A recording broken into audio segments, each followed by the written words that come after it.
Le 3 février 1962, le président américain John F. Kennedy instaure un embargo contre l'île de Cuba qui limite les relations commerciales et financières entre Cuba et les États-Unis.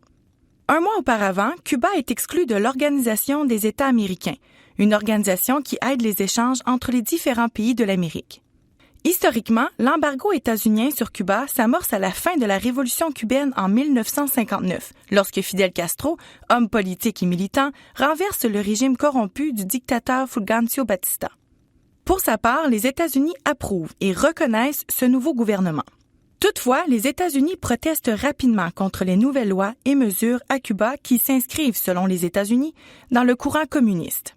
Dès lors, les relations sont tendues entre les deux pays qui se traduisent par la mise en place de l'embargo, un blocus économique, commercial et financier.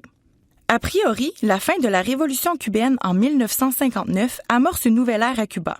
Le gouvernement Castro opte pour une vague de nationalisation et pour le modèle communiste, allié à l'Union soviétique, ce qui effraie les États-Unis dans ce contexte de guerre froide contre les communistes. Cette vague de nationalisation s'observe par exemple par l'adoption d'une réforme agraire à Cuba qui permet la redistribution des terres aux citoyens cubains. Toutefois, certaines terres appartiennent à des propriétaires et entreprises américaines. Elles sont donc confisquées sans compensation. Selon le site Perspective Monde, les États-Unis, et je cite, répondent par la menace de réduire, voire d'arrêter les importations de sucre venant de Cuba. Devant ces menaces, le gouvernement Castro signe un traité commercial avec les Soviétiques. Ce traité est vu par les États-Unis comme une confrontation et une provocation.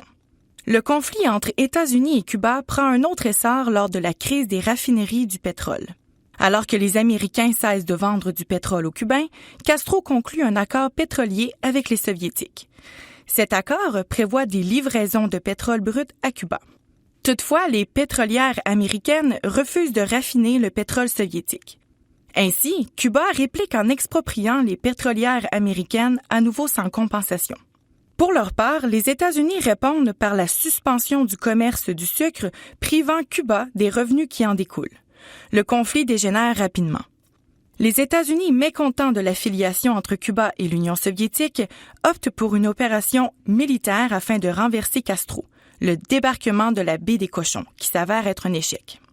Cette tentative fait en sorte que Castro augmente l'arsenal militaire de Cuba et signe un traité avec l'Union soviétique, ce qui permet aux Soviétiques d'installer leurs missiles sur l'île.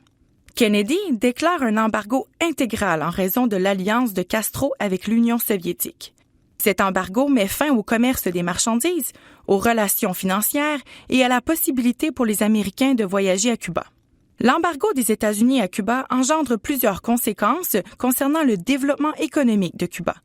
De 1962 à 2016, il provoque un déficit économique en raison des restrictions commerciales et financières qui ont coûté plus de 125,8 milliards en dollars à Cuba.